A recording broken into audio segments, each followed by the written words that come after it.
Nou, erstens, wo in Stadt hat ihr gewohnt? Wir haben alle, ich habe allemal gewohnt in die Jahren in St. Kilda. Erstens, wir haben gelebt in Abbotsford, ein paar Monaten nicht mehr.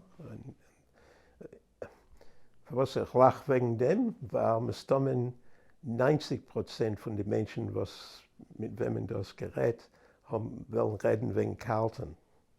Wir sind nicht der Teil von dem Carltoner Yeshiv. Wir sind ein Teil von dem St. Kilda Yeshiv.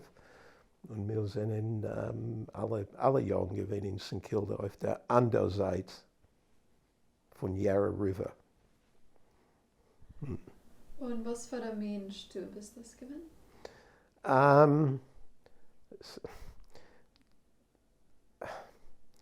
Split personality. Bis ein Tag von einem Tod von meinem Vater, ist gewesen religiös. Ist gewesen orthodox in Polen, aber in Australien ist geworden ein Teil von einer Reformbewegung. Das ist nicht gewesen der Einzige, was hat das getan. Nach seinem Tod ist unser Heim geworden sehr säkular. Weil die Mama ist gewesen sehr gegen Religion. Das hat zu tun mit das, was sie hat gesehen in den Milchome-Jahren. Sie erzählt am meisten, sie ist geboren geworden in einer Stube, was es gewesen säkulär, das ist MS. Für was ist sie gewesen so stark wegen dem? Sie erzählt am meisten, als der Tag vor der Liquidatie, ein paar Tage vor der Liquidatie, ist Chava Železnikov gekommen zu ihr und gesagt, dass die Partisanen dürfen haben, junge Menschen zu kämpfen.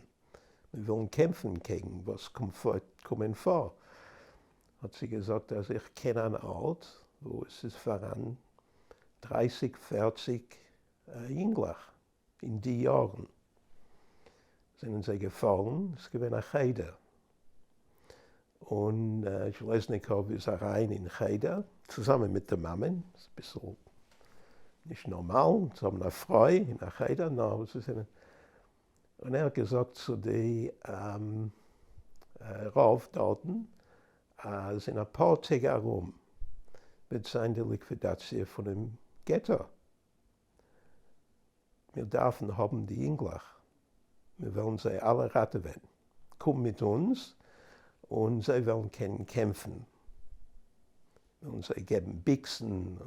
Sie wollen sein zusammen mit anderen jüdischen Jüngler. Und darauf hat sie gesagt etwas, was sie hat allemal gedenkt.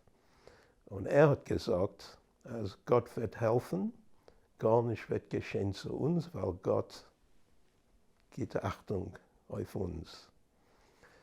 2 Tage später sind in Železnikov und die Mama dort gewesen, zu sehen, was sie geschehen. Sie haben geöffnet die Türen, alle 30 sind erschossen auf den Ort zusammen mit dem Rauf. Hat sie gesagt, ob das ist, was Gott bringt uns, sie will es nicht. Das ist geblieben mit ihr und mit mir euch. Mein Bruder nicht so.